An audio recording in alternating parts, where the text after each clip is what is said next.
Hello friends, എല്ലാവർക്കും സ്വാഗതം പുതിയ വീഡിയോയിലേക്ക്. ഇന്ന് ഞാൻ വന്നിട്ടുള്ളത് വളരെയേറെ വെറൈറ്റിയും ടേസ്റ്റും ആയിട്ടുള്ള ഒരു ജ്യൂസ് റെസിപ്പി ആയിട്ടാണ്. റെഡ് ലേഡി പപ്പായ കൊണ്ടുള്ള ഒരു സ്പെഷ്യൽ ജ്യൂസാണ് കേട്ടോ ഇന്നിവിടെ ഉണ്ടാക്കാൻ പോകുന്നത്.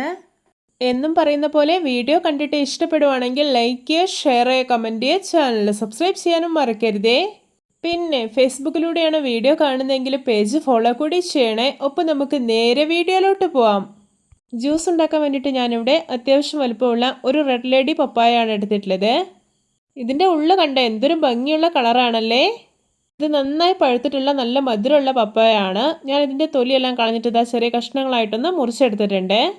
ഇനി ഇത് നന്നായിട്ടൊന്ന് ബ്ലെൻഡ് ചെയ്തെടുക്കണം. അതിനായിട്ട് ഇത് മുഴുവനായിട്ടും മിക്സിയുടെ ഒരു വലിയ ജാറിലേക്ക് ഇട്ട് കൊടുക്കുകയാണ്. ഇനി ഇതിലോട്ട് ചേർക്കാൻ പോകുന്നത് ഒരു ലെമൺ ജ്യൂസാണ്. ഇനി ഇതിലോട്ട് മധുരത്തിന് ആവശ്യമായിട്ടുള്ളൊരു 5 ടേബിൾ സ്പൂൺ പഞ്ചസാര ഇട്ട് കൊടുക്കാം. പപ്പായ നല്ല മധുരമുള്ളതായതുകൊണ്ട് പിന്നെ ഇതിലോട്ട് ഫ്രഷ് ക്രീം ചേർക്കുന്നതുകൊണ്ടും പഞ്ചസാര ഇത്രയും ചേർത്താൽ മതി.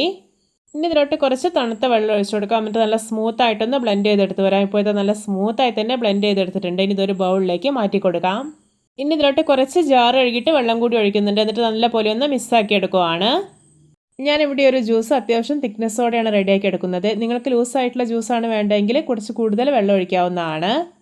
ഇനി ഇതിലോട്ട് ചേർക്കാൻ പോകുന്നത് ഒരു 3 table spoon home made fresh ക്രീമാണ്. നിങ്ങളുടെ കയ്യിൽ ഇനി ഫ്രഷ് ക്രീം ഇല്ല എന്നുണ്ടെങ്കിൽ ഇത് സ്കിപ്പ് ചെയ്യാം. അതിന് പകരം നിങ്ങൾക്ക് പാൽപ്പൊടി കുറച്ച് തിളച്ച വെള്ളത്തിൽ മിക്സ് ആക്കിയതിന് ശേഷം ഇതിലോട്ട് ചേർക്കാവുന്നതാണ്.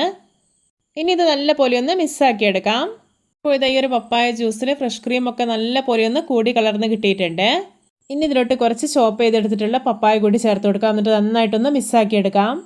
ഇതാ നമ്മുടെ രുചികരമായിട്ടുള്ള വെറൈറ്റി ആയിട്ടുള്ള റെഡ് ലേഡി പപ്പായ ജ്യൂസ് റെഡി. നോക്കിയേ, കാണുമ്പോൾ തന്നെ കൊതി വരുന്നില്ലേ. ഈ ഒരു ജ്യൂസ് കണ്ടോ, നല്ല പാകത്തിനുള്ള തിക്നെസ്സോടെയാണ് ഇരിക്കുന്നത്. ഇങ്ങനെ കഴിക്കുമ്പോഴാണ് നല്ല ടേസ്റ്റ് ഉള്ളത്. നിങ്ങൾക്ക് ഒരു ജ്യൂസ് നന്നായിട്ട് തണുപ്പിച്ച് കഴിക്കണമെങ്കിൽ അങ്ങനെയും കഴിക്കാവുന്നതാണ്. ഒരു തവണ നിങ്ങൾ ഈ ജ്യൂസിൻ്റെ രുചി അറിഞ്ഞാൽ പിന്നെ ഇടയ്ക്കിടയ്ക്ക് ഇതുപോലെ ഉണ്ടാക്കട്ടെ, അത്രയും ടേസ്റ്റിയാണ്. നമ്മളിതിലോട്ട് ഫ്രഷ് ക്രീമൊക്കെ ചേർത്ത് ഉണ്ടാക്കിയോണ്ട് തന്നെ ഈ ഒരു ജ്യൂസ് നല്ല ക്രീമി ആയിട്ടാണ് ഇരിക്കുന്നത്. അതുകൊണ്ട് തന്നെ കുട്ടികൾക്കും മുതിർന്നവർക്കൊക്കെ ഒരുപോലെ ഇഷ്ടപ്പെടും. എല്ലാവർക്കും എൻ്റെ variety and tasty red lady papaya juice recipe ഇഷ്ടപ്പെട്ടെന്ന് വിചാരിക്കുന്നു. ഇഷ്ടപ്പെട്ട സപ്പോർട്ട് ചെയ്യാൻ മറക്കരുതേ. അപ്പോൾ ഇതുപോലെയുള്ള വെറൈറ്റി വീഡിയോകളായി നമുക്ക് വീണ്ടും കണ്ടുമുട്ടാം. Okay, bye bye.